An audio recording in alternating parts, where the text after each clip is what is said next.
আগের ভিডিওতে জানিয়েছিলাম বিশ্বকাপজয়ী ভারতীয় ক্রিকেট তারকা স্মৃতি মান্ধানা এবং সঙ্গীত পরিচালক পলাশ মুচ্ছলের বিয়ের কথা।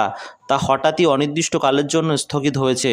প্রথমে শোনা যায় বিয়েতে উপস্থিত অতিথিদের মধ্যে কেউ একজন হঠাৎই অসুস্থ হয়ে পড়েছেন, তিনি নাকি হৃদরোগে আক্রান্ত, তাই অ্যাম্বুলেন্স ডাকা হয় তড়িঘড়ি। তবে কিছুক্ষণের মধ্যেই স্পষ্ট হয় যে অন্য কেউ নয়, স্মৃতির বাবা শ্রীনিবাস মান্ধানা হৃদরোগে আক্রান্ত হয়েছেন। তিনি সাংলির একটি হাসপাতালে ভর্তি।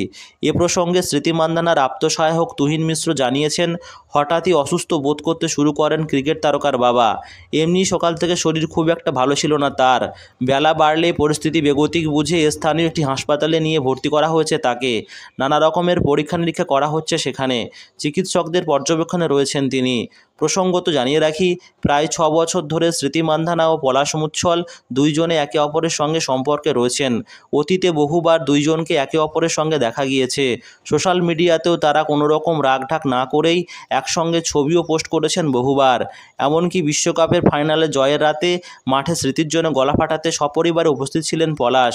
স্মৃতির কয়েকজন সতীর্থ যেমন জেমিমা রড্রিগেজ, রাধা যাদব, শেফালি ভার্মা, অরুন্ধতী রেড্ডি জমকালো অনুষ্ঠানে উপস্থিত ছিলেন।